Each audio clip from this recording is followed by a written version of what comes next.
ತಿಪಟೂರು ತಾಲೂಕಿನ ಕುಪ್ಪಾಳು ಗ್ರಾಮ ಪಂಚಾಯಿತಿಯಲ್ಲಿ ನಡೆದ ಅವ್ಯವಹಾರ ಕುರಿತು ತನಿಖೆ ನಡೆಸುವಂತೆ ಭಾರತೀಯ ಜನತಾ ಪಾರ್ಟಿ ವತಿಯಿಂದ ತಾಲೂಕು ಪಂಚಾಯಿತಿ ಮುಂದೆ ಧರಣಿ ನಡೆಸಿ ಆಗ್ರಹಿಸಿದ್ರು. ತಿಪಟೂರು ತಾಲೂಕಿನ ಕೆಲ ಗ್ರಾಮ ಪಂಚಾಯಿತಿಗಳಲ್ಲಿ ನಡೆಯುತ್ತಿರುವ ಅವ್ಯವಹಾರವನ್ನ ನಿಷ್ಪಕ್ಷಪಾತವಾಗಿ ತನಿಖೆ ನಡೆಸಬೇಕೆಂದು ತಾಲೂಕು ಪಂಚಾಯಿತಿ ಸಿಇಒ ಸುದರ್ಶನ್ ಅವರ ಕಚೇರಿ ಮುಂದೆ ತಿಪಟೂರು ತಾಲೂಕು ಬಿಜೆಪಿ ವತಿಯಿಂದ ಪ್ರತಿಭಟನೆ ನಡೆಸಿ ಮನವಿಯನ್ನ ಸಲ್ಲಿಸಲಾಯಿತು. ತಿಪಟೂರು ತಾಲೂಕಿನ ಕುಪ್ಪಾಳ ಗ್ರಾಮ ಪಂಚಾಯಿತಿ ವ್ಯಾಪ್ತಿಯ ಕೊಂಡ್ಲಿಘಟ್ಟ ಗ್ರಾಮದಲ್ಲಿ ಬಸಿ ಕಾಲುವೆ ನಿರ್ಮಾಣ ಕಾಮಗಾರಿ 69,726 ರುಗಳ ಅವ್ಯವಹಾರ ಮತ್ತು ಕುಪ್ಪಾಳ ಗ್ರಾಮ ಪಂಚಾಯಿತಿ ವ್ಯಾಪ್ತಿಯ ಗಿಣಕಿನಕೆರೆ ಗ್ರಾಮದಲ್ಲಿ ಅಂಬೇಡ್ಕರ್ ಭವನ ಸುತ್ತ ತಂತಿ ಬೇಲಿ ನಿರ್ಮಾಣ ಕಾಮಗಾರಿ 36,088 ರೂಪಾಯಿಗಳು ಮತ್ತು ಅಂಗವಿಕಲರ ಶೌಚಾಲಯದ ಕಾಮಗಾರಿ ಬಗ್ಗೆ 3 ಬಾರಿ ತನಿಖೆ ಒತ್ತಾಯ ಮಾಡಿದರೂ ಯಾವುದೇ ಕ್ರಮ ಕೈಗೊಂಡಿಲ್ಲ ಮತ್ತು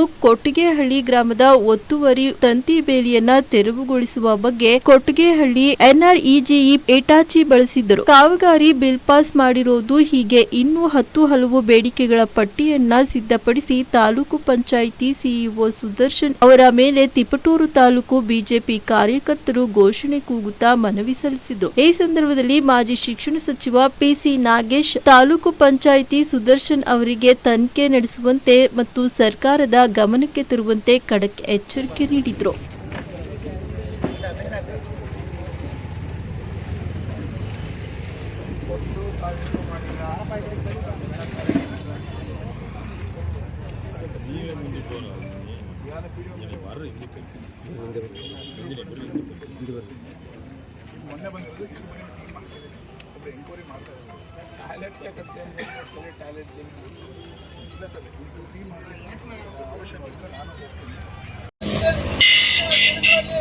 ಒಳ್ಳೆಯದು ಹಾಗೂ ಎಲ್ಲರಿಗೂ ಒಳ್ಳೆಯದಾಗುತ್ತದೆ. ಇಷ್ಟು ಹೇಳೋದು ಮಾತಾಡೋಣ.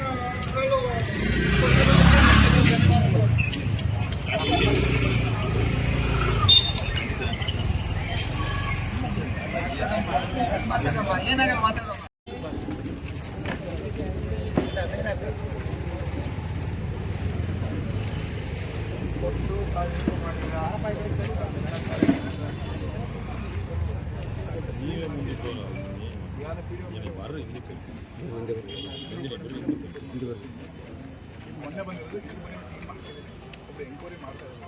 ಟಾಯ್ಲೆಟ್ ಯಾಕತ್ತೆ ಟಾಯ್ಲೆಟ್ ಇಲ್ಲ ಸರ್, ಇದು ಕ್ಲೀನ್ ಮಾಡಿ ಅವಶ್ಯಕತೆ ನಾನು ಹೋಗ್ತೀನಿ.